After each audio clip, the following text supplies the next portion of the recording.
Je vais te parler de toi, ma biche. Parce que si t'as cliqué sur ce podcast avec ce titre-là, ou encore pire, si tu tombes dessus par hasard, je ne crois pas que ça soit une putain de coïncidence. Alors laisse-moi te parler de toi. Mais avant toute chose, si cet épisode t'a inspiré, t'a apporté de la valeur ou si t'as passé un bon moment, je t'en serais hyper reconnaissante si tu pouvais noter le podcast sur Apple Podcast ou Spotify. T'es probablement forte, très forte. T'as vécu pas mal de merde dans ta vie, que t'as transmuté, hein. T'es le genre de personne à avoir les épaules. D'ailleurs, c'est ce que ton entourage pense.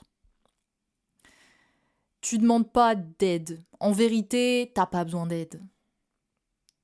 T'es probablement courageuse, performante, high achiever.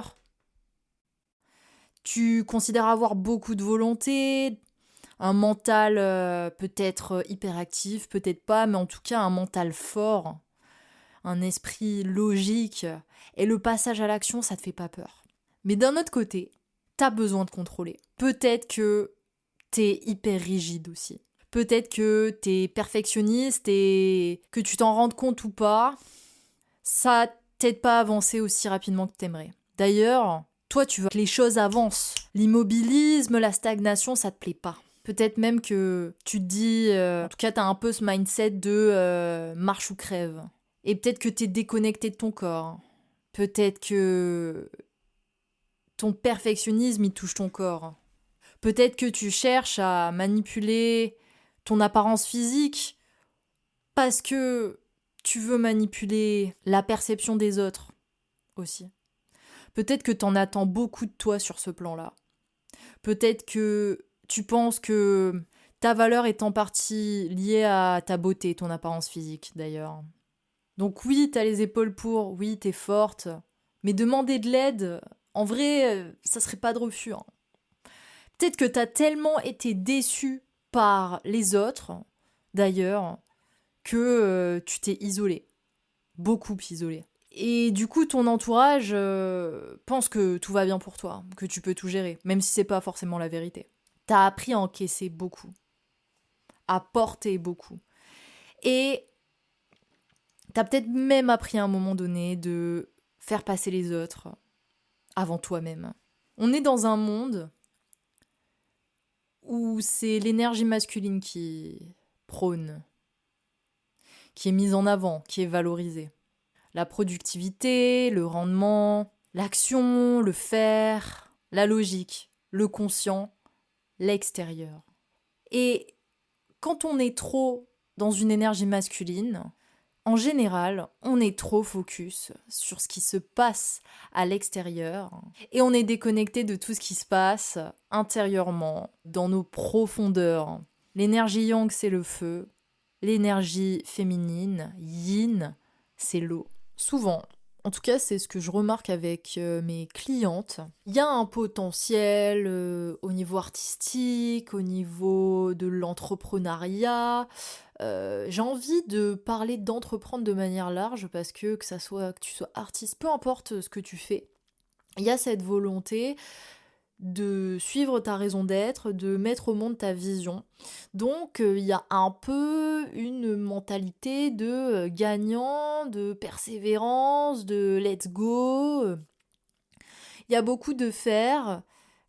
C'est pas une mauvaise chose en soi, hein. C'est vraiment pas une mauvaise chose parce qu'au contraire, tu vas avoir des gens qui vont être beaucoup plus dans le côté je subis quelque part, je ne me donne pas les moyens d'eux, je n'agis pas sur mes inspirations, je suis paralysée, donc une énergie féminine prédominante mais paralysante, qui peuvent aussi se sentir victimes des circonstances de leur vie et ne pas se rendre compte que c'est des créateurs. Donc, t'as un côté hyper... Enfin, en tout cas, de ce que moi, j'ai pu constater, et des personnes que j'attire à moi aussi, le côté un peu guerrier, le côté battant, quoi, qui se relève après le challenge.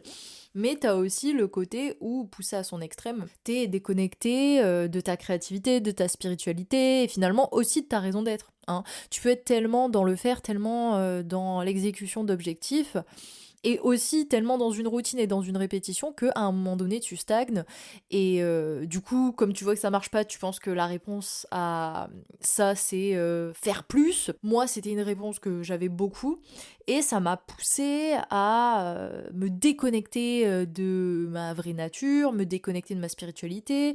J'ai mis des années à capter que mon intuition c'était un putain de pouvoir, non seulement parce que je suis psychic médium, donc la canalisation c'est vraiment un truc qui est déjà non seulement une seconde nature, mais aussi je suis obligatoirement dans le lâcher prise. Hein. La canalisation, le fait d'être un canal, c'est aussi se laisser traverser par, donc il y a ce truc de si t'es dans le contrôle, si t'es dans toujours le faire, t'es pas du tout dans le flow, c'est pas, tu peux pas du tout te connecter à que ça soit ton higher self, mais même à higher, j'ai envie de dire. Donc dans higher, il y a ailleurs et higher.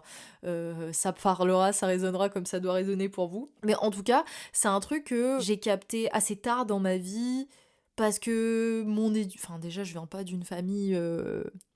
Même si ma mère est un peu spirituelle, on est quand même assez cartésien. Personne m'a initié à ça, personne m'a initié à la médiumnité, ça a toujours été un truc tabou. Moi, je m'intéressais à la spiritualité, je me suis intéressée à la spiritualité quand même assez tard dans ma vie, et ça a été vraiment par hasard, hein, au cours de mes voyages, notamment quand j'étais en Australie, que j'ai vu que je créais ma réalité. En partie, j'avais l'impression, et puis plus ça avançait, plus tu te rends compte qu'il y a plein de couches à ça, plein de layers à ça. Le chemin spirituel, c'est aussi un chemin de connaissance de soi, hein, quelque part, et de guérison. Mais j'étais vraiment déconnectée de ma vraie nature pendant des années, et notamment dans un mode survie, un système nerveux dérégulé, et ça, c'est des choses que mon corps me communiquait, mais que je ne comprenais pas. Hein. Après, les choses viennent aussi au bon moment. J'ai fini par comprendre que mon hyper-indépendance, ça allait avec une hyper-vigilance quelque part. Donc c'est un mélange de traumas qui ont été stockés, d'un système nerveux qui est dérégulé, peut-être d'une alimentation qui convient pas, d'un mode de vie qui convient pas. Ça revient toujours à l'alignement global. Et finalement, c'est une déconnexion du soi. Hein. Et un déséquilibre. Peu importe ce que signifie déséquilibre pour l'un ou pour l'autre, je pense que la question de l'équilibre, elle est différente en fonction de chacun, étant donné qu'on n'est pas tous les mêmes, qu'on fonctionne pas exactement de la même manière, qu'on a tous un flow, un rythme naturel différent. Hein. Là où ça s'exprimait le plus dans ma vie et dans la vie de mes clientes, c'est vraiment au niveau de leurs relations, notamment dans la relation de couple, entre guillemets. J'ai beaucoup eu ce truc de... Alors que ça soit moi, mais aussi des gens qui gravitent autour de moi. Ce truc de, dans le couple, finalement, t'as beaucoup la femme qui endosse énormément, qui prend les décisions, qui porte vraiment son couple, et le mec qui est... alors d'une part un peu infantilisé, mais dans tous les cas qui a un profil beaucoup plus yin, beaucoup plus passif. Il y a beaucoup ce schéma de bah en fait j'accepte l'inacceptable, j'accepte moins que ce que je mérite véritablement, mais parce que je ne crois pas que je mérite mieux, hein. Donc je baisse un petit peu mes standards. Ça marche aussi au niveau du physique, hein, ce truc de se mettre avec des gens qui, c'est pas un jugement de valeur, pas du tout, mais qui ne vous plaisent pas même physiquement. Inconsciemment, aussi le message que vous vous dites c'est je ne mérite pas mieux. Il y a de ça, donc l'hyper-indépendance, c'est aussi une réponse à un manque d'estime de soi, c'est pas juste de la confiance en soi, là c'est de l'estime de soi, donc on est plus au niveau de l'énergie féminine, donc c'est une énergie féminine qui est totalement blessée quoi et déséquilibrée. Ça peut venir aussi en réponse à de la dépendance affective, le message inconscient que vous envoyez et qui est là, c'est ok alors il me plaît peut-être pas mais au moins il restera quoi. Il y a un peu de ça, je le dis comme ça mais il y a un peu de ça. Il y a cette idée de baisser ses standards. Alors peut y avoir dans un extrême aussi trop de rigidité, avoir des standards inrencontrable, unmettable, c'est-à-dire que t'es hyper... voilà, tu veux ça, et rien d'autre, alors que peut-être que c'est pas du tout ce qu'il te faut. Mais t'as de l'autre côté une tendance aussi à baisser ses standards, parce que inconsciemment tu penses que tu ne mérites pas mieux que ça. Et dans l'hyper-indépendance, t'as les deux, finalement. T'as soit l'un, soit l'autre. Mais c'est toujours, en fait, ça te pointe toujours soit des règles hyper rigides que t'as vis-à-vis de toi-même, donc du coup qui reviennent à du perfectionnisme, mais aussi à de l'auto-sabotage parce que t'as tellement peur de décevoir, t'as tellement peur d'être jugé que tu te mets des circonstances inrencontrables qui font que tu ralentis, qui font que t'avances à 2 à l'heure, qui font que c'est de l'auto-sabotage parce que t'as peur, finalement pas du succès, mais t'as peur de l'échec, et ça serait trop difficile en fait d'échouer, peu importe la personne que t'essayes d'impressionner, hein. Souvent c'est les parents, souvent c'est une figure paternelle, maternelle qui a énormément d'attentes envers nous, peut-être qui nous a même mis sur un piédestal à un moment donné, et ça pour un enfant, en fait, au bout d'un moment t'arrives à un stade où tu te dis que je suis tellement haut dans l'estime de cette personne que je ne peux pas la décevoir. Du coup je ne prends pas de risque. Quand j'étais enfant, je me rends compte qu'il y a plein de fois où je prenais pas le risque d'échouer, donc je me racontais même l'histoire que oh non, ça m'intéresse pas, ça c'est pas pour moi. Surtout les sports d'équipe, hein, j'ai remarqué, et les sports de genre le foot, les trucs comme ça. Peut-être parce que en fait j'ai dû échouer une ou deux fois où j'ai cru que à un moment donné j'étais nulle alors que c'est pas vrai du tout. Je me rends compte aujourd'hui en expérimentant ces choses-là que c'est pas vrai du tout, hein. C'est comme je sais pas, des trucs comme le billard et tout ce genre de jeu-là, même le beer pong, c'est des trucs que je m'interdisais parce que je me disais je m'autorise même pas à être nulle. Je m'autorise même pas à être nulle. Donc du coup, je me raconte l'histoire que j'ai pas envie de le faire, tu vois. Et ça, c'est des choses, en fait, quand tu creuses un petit peu plus, c'est pas tant que ça t'intéresse pas, ou que t'as pas envie, ou que t'es nul, c'est que tu t'autorises pas déjà à l'être, tu t'autorises même pas à essayer parce qu'il y a la possibilité dans l'essai de fail, tu vois. Et ça, c'est des choses, je m'en suis rendu compte vraiment très tard dans ma vie. Très tard dans ma vie. Et si t'es trop cérébral, limite plus t'es intelligent, moins tu t'autorises de choses, parce que tu te dis que tu te dis qu'il faut que t'y arrives, tu vois. Alors que quelqu'un, on va dire, qui est peut-être moins intelligent, il ne se pose même pas la question, il va essayer et à tout moment, il va réussir.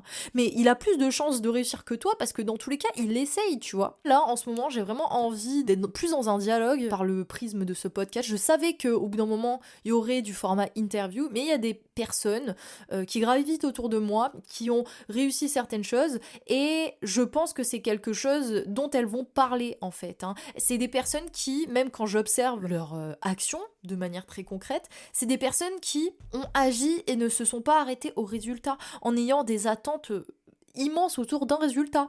Elles ont compris que il ne fallait pas lâcher et que c'était agir encore de manière persévérante, de manière récurrente, sans s'arrêter au résultat. C'est ça qui fait que du jour au lendemain, ça finit par payer. Mais t'es obligé de persévérer, et comment est-ce que ça finit par fonctionner? Il faut que ça soit un domaine qui te tienne assez à cœur, qui, alors, sans non plus trop le sacraliser, parce que ça aussi, ça peut paralyser le passage à l'action, mais que t'aimes assez pour pouvoir continuer en fait de le faire encore et de persévérer et de te relever à chaque fois, parce que tu vas échouer en fait. Et c'est même une bonne chose, parce que, alors je vous prends un exemple, c'est vous, parce que j'ai l'impression qu'on sort de la thématique du podcast, mais en fait pas vraiment, parce qu'on traite du perfectionnisme, et c'est ça qui... le perfectionnisme, c'est très lié à un excès d'énergie masculine, à un hyper yang, mais aussi à une énergie féminine en excès qui t'empêche de passer à l'action et qui te fait croire que t'es une victime. Il y a une paralysie en tout cas. Peu importe en fait comment c'est traduit, mais disons que le perfectionnisme, c'est vraiment, ça immobilise vraiment le passage à l'action, et ça vous empêche d'exprimer votre vérité intérieure, hein. Parce que de toute façon, on est imparfait, j'ai envie de vous dire. Et c'est ça qui fait notre perfection, quelque part, hein. Et notre plus grand défaut peut devenir, en fait, et même notre plus grand challenge peut devenir un putain de super pouvoir sur le long terme. Bref, on dérive. Mais c'est pas grave, continuons de dériver. J'ai un exemple qui m'est venu. C'est là dans la dernière saison de Pékin Express. Alors vous foutez pas de ma gueule, j'adore Pékin Express. Pourquoi j'ai adoré cette dernière saison? Tout simplement parce que ils m'ont fait baver d'aller à Bali. Ils ont fait l'Indonésie, ils ont fait la Malaisie, je crois. Et ils ont fait le Vietnam, je pense mon pays préféré, vraiment le Vietnam, pays préféré ever. Ils ont fait ces pays-là, et c'est pas du tout ça que je veux dire. Il y a une équipe, c'est le père et sa fille, le papa poule et sa fille qui l'ont appelé. Un peu drôle. Tu sais, il gagnait tout le temps. C'est une team, il gagnait tout le temps. Il gagnait tout, genre, il ne faisait que gagner. Et en fait, ce qui est hyper drôle et qui est hyper fort, c'est qu'à un moment donné, les gars, et c'était vers la fin en plus, hein, donc ça devenait de plus en plus challengeant, il y avait de moins en moins d'équipes, ils ont perdu. Et en fait, ça, mais ça les a déstabilisés. Ils étaient tellement habitués à tout le temps gagner que quand ils ont perdu, et ben tu sais quoi, ils se sont fait éliminer. Ils ont commencé, ils ont perdu une fois, ils n'ont pas compris ce qui leur arrivait. Et là, bim, dans leur mort, ils n'ont pas pu continuer. Ils ont perdu, ils se sont fait tège. Ils se sont fait tège. Qu'est-ce que ça veut dire? Et qu'est-ce qu'on peut tirer de ça? Sérieux. Ça veut dire que, putain, même si t'échoues sur le moment, c'est désagréable et tout, mais regarde, si tu gagnais tout le temps, t'aurais jamais développé le mindset nécessaire à une victoire long terme. Parce que même si tu gagnes et tu gagnes plus que tu ne perds sur le long terme, parce que t'as atteint, on va dire, une strate solide, tu finiras toujours par perdre à un moment donné, tu vois. Sauf qu'en fait, c'est pas grave, c'est ta réaction face à l'échec qui compte et qui détermine en fait si ton parcours il va être une pente ascendante, même si ça va osciller de haut en bas, tu vas quand même être sur une ascension, ou qui va déterminer si ta pente elle va être montante, montante, montante, et bam, premier échec, fond du trou, tu vois. Fond du trou et même pas sûr que tu te relèves. S'habituer à l'échec, à développer cette résilience, c'est ça qui te fait vraiment tenir. Ça te fait tenir et atteindre des putains de paliers dans ta vie. C'est pas un échec qui va déterminer ton parcours, au contraire, sois grateful pour les échecs, parce que c'est ça qui va faire ta réussite plus tard. Ça te consolide en fait. Et moi, tu vois, je ne voulais pas. Et en fait, la vie dernièrement, je me rends compte elle m'a vraiment mis la gueule dans l'échec. Enfin, ces dernières années, hein, depuis que j'ai commencé l'entrepreneuriat, de toute façon, j'ai envie de vous dire, il faut beaucoup de résilience quand vous devenez entrepreneur. Mais il y a toujours des bonnes leçons derrière. Ça m'a permis de travailler ce truc de... Alors mon père me mettait sur un piédestal et je m'en rends compte. Ça a été une bonne chose finalement de développer cette résilience. Et dans mon hyper passage à l'action, je restais quand même finalement dans une zone de confort. C'est-à-dire que j'étais dans la répétition de ce que je savais faire et non pas dans le fait de plonger dans l'inconnu et d'essayer de nouvelles choses. Et dernièrement, depuis que j'ai passé vraiment des paliers, je me rends compte en fait que si j'ai pu faire ça, et en plus de ça, sans me pousser à bout, tout en restant dans mon flow naturel, dans mon équilibre, bah en fait, je suis capable de beaucoup plus. Et la plupart du temps, on se rend compte que nos barrières, elles sont mentales. Mentales. Et c'est en prenant du recul, en se connectant à soi, peut-être même en étant dans une passivité dans quelques temps, mais c'est pas une passivité mauvaise parce que c'est une reconnexion à son énergie vraiment féminine, à son essence, à sa nature, à sa créativité, à son intuition. Et ben quand t'es en contact avec la substance, avec ton essence, ton passage à l'action devient inspiré. Il n'y a aucun forcing et tu fais péter des putains de barrières dans ta tête. Des barrières qui t'empêchaient d'être véritablement qui tu es. C'est ce que j'avais pour vous aujourd'hui. Évidemment les gars, si ça vous a plu, si vous avez passé un bon moment, si ça vous a parlé, je vous invite à me laisser un avis sur Spotify ou Apple Podcast, à noter le podcast. Je vous en serai extrêmement reconnaissante et je vous souhaite une excellente journée, une excellente soirée, peu importe le moment auquel vous écoutez ce podcast. Gros bisous sur vos derches.